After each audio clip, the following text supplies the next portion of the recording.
Ano ba talaga yung biblical picture ng true success? Kapag tinanong mo kasi, kahit sino rito siguro makita mo sa kalye, pag tinanong mo ano itsura ng isang successful na tao, baka pare-pareho rin ang sagot natin. Pag may magarang sasakyan, may pera, stable yung career, may, alam mo yon, maraming followers sa social media, tinitingala sa lipunan and all. And maganda naman po yan.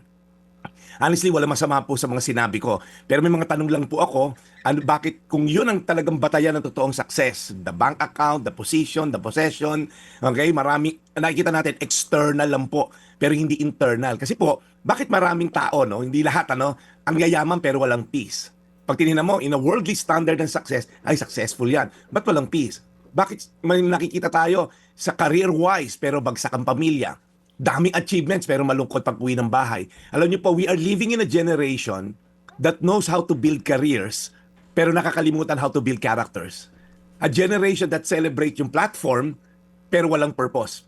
A generation obsessed with visibility but disconnected with God. Kaya po, gusto ko lang kayong encourage. Ano ba talaga yung biblical picture ng success? Baka kasi akyat tayo na akyat sa hagdan only to find out nakasandal pala yung hagdan sa maling pader. Sabi nga ni Stephen Covey, every step you take will get you to the wrong place faster. So now, paano tayo umakyat sa tamang hagdan? Alam niyo po ang kulang sa ating mga leaders ngayon at ito yung unang picture ng success.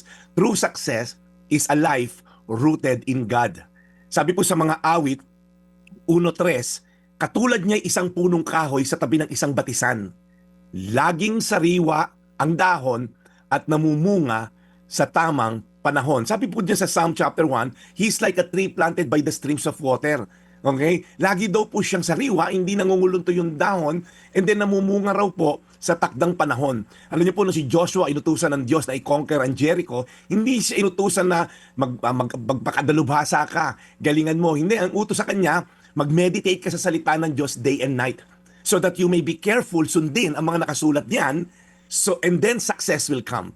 So pag tinignan po natin, ang utos ng Diyos sa isang mandirigma na katulad ni Joshua, hindi ka mag-collect ng army, hindi mamili ng maraming kalasag or pana and all. Ang sabi, magbasa ka ng Biblia, araw at gabi, mag-meditate ka dyan, and then para matutunan mo sundin ang nakasulat dyan, then you will be successful sa lahat ng gagawin mo. Kaya po, araw-araw na lang for 6 years, almost 6 years na ako dito, mula simula. Bakit salita ng Diyos?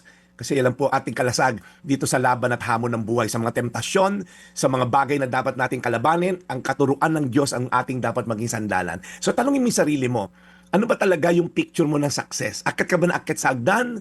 Baka kasi hagdan na yan, nakasandal sa maling pader. Pag akyat mo, oops, mali pala itong naakyat ko, magiging wanted pala ako dito. Mali pala itong hagdan ko na to, nasisira pala pamilya ko. Kapag hindi kasi tayo naka-rooted kay God, ang success natin, mabubulok din, pansamantala lang, at hindi rin magtatagal. Kaya again, gusto ko kayo encourage. Sabi po sa Psalm, para kang ganitong klaseng puno. Lagi kang sariwa. Everything you do will prosper. Mga awit 1:3, katulad niya'y punong kahoy, sa tabi ng isang batisan, laging sariwa ang dahon, at namumunga sa tamang panahon. Tayo manalangin, Panginoon, sa mundo po na to na pinupush kami maging successful. And wala naman po masama maging masipag, maging tanyag, magkaroon ng kayamanan, pero Lord, sa tamang pamamaraan, sa tamang pananaw, sa tamang perspektibo, sa tamang purpose. Kasi Lord, sabi mo rin sa salita mo, what good for a man to gain the whole world and yet forfeit his soul.